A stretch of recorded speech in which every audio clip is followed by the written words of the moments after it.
Hello बच्चों, मैं शिखा learn smart with Ashok बकारे की क्लासेस में एक बार फिर से आपका वेलकम करती हूँ। बच्चों, लास्ट का जो सेशन लिया था हमने आपका, उसमें हमने एपी को डिस्कस किया था कि एक एपी कैसी रहती है, उसको किस तरीके से हम लिखते हैं, क्या उसके अंदर मेन चीज़ें होती हैं। एक ए रहता है, डी रहता है, nth टर्म एन, ये सब जो चीज़ें थी हम डिस्कस कर चुके थे। ठीक है बच्चों, आज जो हमने पढ़ना है, देखिए आपका फर्स्ट जो क्वेश्चन दे रखा है, आपको पहली 4 टर्म्स लिखनी है। क्या लिखनी है? पहली 4 टर्म, मीन्स की फर्स्ट 2 है ना, थर्ड और ये नंबर 4, मतलब पहली 4 टर्म्स आपको क्या करनी है, एक एपी के अंदर लिखनी है। और आपको क्या क्या दे रखा है, उसके अंदर आपको फर्स्ट टर्म दे रखी है। क्या दे रखी है बच्चों? फर्स्ट टर्म दे रखी है जो कि है 10, और कॉमन डिफरेंस मीन्स कि समान अंतर जो दे रखा है d इज इक्वल टू 10 दे रखा है। ठीक है, यहां तक बात समझ में आ गई? क्लियर बात। अब देखिए ये एक एपी मैंने लिखी है जिसके अंदर A1 A2 A3 A4 है, लेकिन A1 इसमें कितना दे रखा है मुझे? 10 पहले से दे रखा है। तो मुझे क्या ढूंढना है? 2 ढूंढना है, 3 ढूंढना है, 4 ढूंढना है। क्लियर बात। तो चलिए ढूंढिए। आपको मैंने एक रूल बताया था कल, an is equal to a plus n minus 1 and into D. ठीक है, तो जिसमें हम n को क्या लेते थे?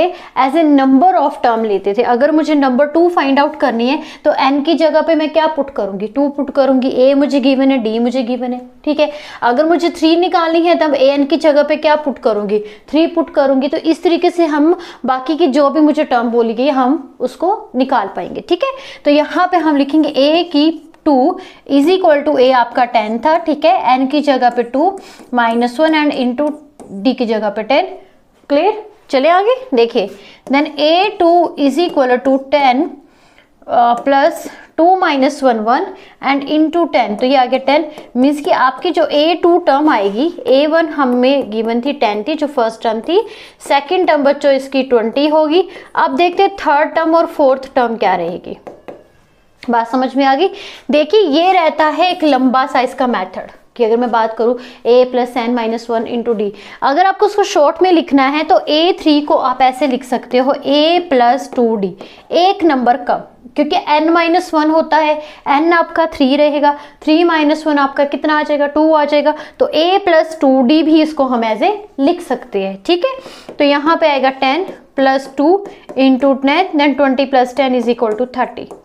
ठीक है, अब a4 आएगा तो उसको हम लिख सकते हैं a प्लस 4d। ये मैंने सिर्फ आपको समझाने के लिए बताया है कि कैसे हम इसको रूल को लिख के आंसर निकालते हैं। आप डायरेक्ट भी कर सकते हो, जैसे कि a सेकेंड टर्म होगी तो a प्लस डी होगा, थर्ड टर्म होगी तो a प्लस 2d होगा, फोर्थ टर्म के लिए a प्लस 3d होगा। इस एक नंबर कम, जो भी टर्म निकाली उससे एक नंबर कम इंटू डी। क्लियर बात। अब देखिए a प्लस 3d है, सॉरी यहाँ पे 3d है, then 10 plus 3 into 10 30 and 30 plus 10 is equal to 40। तो एक एपी में क्या क्या आ गया बच्चों आपके पास में? 10 फिर 20 फिर 30 एंड 40। ठीक है, और एपी में क्या मेन चीज होती थी कि जो उनका कॉमन डिफरेंस होना चाहिए वो बराबर होना चाहिए, तभी वो एपी होती है। अदरवाइज कॉमन डिफरेंस बराबर नहीं है तो मीन्स कि वो एक एपी नहीं होगी। ये एक एपी की डेफिनेशन थी। ठीक है, चलिए सेकंड पार्ट देखते हैं इसका। सेकंड पार्ट में फिर से क्या है, एक एपी आपको बनानी है, 4 टर्म तक बनानी है, तो आप कंसीडर कर सकते हैं जो उसकी जर्नल मतलब रहेगी, क्या रहेगी? a1, ठीक है, a2 a3 एंड a4, 4 तक आपको टर्म निकालनी है। फर्स्ट टर्म जो थी आपको वो गिवन है। ठीक है, a1 मुझे गिवन है, कितनी है? -1। ठीक है, अब a2 निकलेगी और मुझे d भी गिवन है, d भी आप यहीं पे साथ में इसको लिख सकते हो। तो a2 में क्या लिखोगी बच्चों? a प्लस d, एक नंबर कम। ठीक है, एंड a3 में क्या लिखूंगी? a प्लस 2d, एक नंबर कम। और a4 कितना लिखूंगी? a plus 3d। अगर मुझे वही वजह से a 30th टर्म निकालनी, सपोज कर ली मुझे 30th टर्म निकालनी है, तो मैं उसको लिखूंगी a प्लस 29 इंटू डी, एक नंबर कम। ठीक है, चलिए अब a प्लस डी बोला है, देन -1 प्लस 1 बाय 2 यही आएगा। ठीक है, इन दोनों का एलसीएम ले लीजिए, 2 माइनस 2 प्लस 1 देन -1 बाय 2। उसके बाद क्या आएगा बच्चों? यहाँ पे फिर से a की जगह पे -1 प्लस 2 इंटू 1 बाय 2, 2 से 2 कैंसिल, रिजल्ट इज 0। ठीक है, a4 पे क्या आ जाएगा? -1 प्लस प्लस प्लस, हाँ 3/2, तो ये बन जाएगा 2 एंड -2 + 3, द आंसर इज 1/2। तो एक सीक्वेंस आपका जो फोर्थ टर्म तक की जो वैल्यूज आएंगे वो क्या आएंगे, पहले -1 थी, फिर -1/2 आई, उसके बाद फिर 0 आ गई, फिर उसके बाद 1/2 आई। तो ये रहेगा हमारे पास में इसका एक एपी 4 टर्म तक जो भी हमें निकालने को बोला गया है। ठीक है, चलिए नेक्स्ट देखते हैं। नेक्स्ट में क्या है बच्चों, देखिए हर एक तरह का क्वेश्चन जो मैं लेके आई हूँ ताकि आपका कोई भी समस्या या डाउट ना रहे। ठीक है, गिवन a = 7 है, d = 3 है, n = 8 है, देन a n हमको फाइंड आउट करना है। ठीक है, तो हमें पता है, हमें क्या पता है बच्चों, रूल आपको पता होगा, वी नो दैट कि a n = a + n-1 × d रहता है। यही होता है फॉर्मूला, यही हमने पढ़ा है। ये क्यों यूज़ किया जाता है, ताकि हम नंबर ऑफ टर्म्स निकाल सके। हमें ए डी या कुछ भी दे रखा होगा तो हम उसका आंसर इजीली निकाल सकते हैं। ठीक है, अच्छा बच्चों ए एन जो है वो मुझे नहीं दे रखा है, तो उसको हम एज ए एन ही रखेंगे। सिंपल है, ए की जगह पे मैं क्या पुट कर दूंगी 7 एंड प्लस एन मुझे कितना दे रखा है 8 दे रखा है, तो एन की जगह पे 8 -1 और डी मुझे कितना दे रखा है 3 दे रखा है। ठीक है, आप क्या करेंगे 7 + 7 × 3 21 एंड 21 + 7 कितने हो गए 28। तो ये आया ए एन। तो इसका मीनिंग क्या हुआ कि कोई भी एक एपी है जिसके अंदर फर्स्ट टर्म 7 है, अंतर आपका 3 का है, और नंबर 8वें वे पे जैसे कि आएगा आपका 7 के बाद आ गया 10, 3 का अंतर है। ठीक है, 10 के बाद 13 के बाद 17 के बाद 20, इस तरीके से करते करते करते 28 नंबर जो टर्म होगी वो आपकी 8वें नंबर पे होगी। ये बात आपने बता रखी है। ठीक है, 8वें नंबर पर क्या होगा आपका 28 होगा। क्लियर बात बच्चों? चलिए नेक्स्ट क्वेश्चन देखिए। नेक्स्ट क्वेश्चन में क्या है, देखिए नेक्स्ट क्वेश्चन में क्या है, हमेशा जो भी आपका कॉमन डिफरेंस दे रखा होगा बेटा वो आपका स्मॉल लेटर डी में दिया होगा, ना कि कैपिटल में। तो इस चीज का ध्यान रखिएगा कि d -3 है, n = 18 है, a n -5 है, देन a निकालना है। फिर से क्या रूल चलेगा a n का, लगाइए a n = a + n। इसके अंदर इस रूल से बाहर कुछ नहीं है। ठीक है, इसके एपी के अंदर 2 तो ये रूल मेन लगते हैं, एक ये लगता है और एक सम के लिए लगता है। खैर वो अभी मैंने पढ़ना है, तो मेन यही रूल चलता है।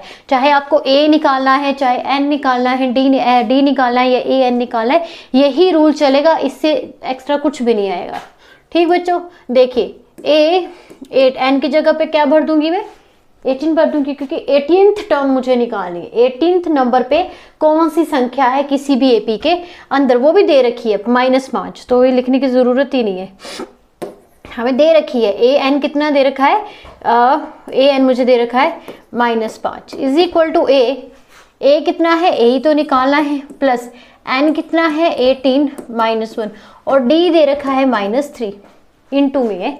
इस चीज का ध्यान रखिएगा। ठीक है ठीक, अच्छा -5 = क्या निकालना है बच्चों, मुझे फर्स्ट टर्म निकालनी है।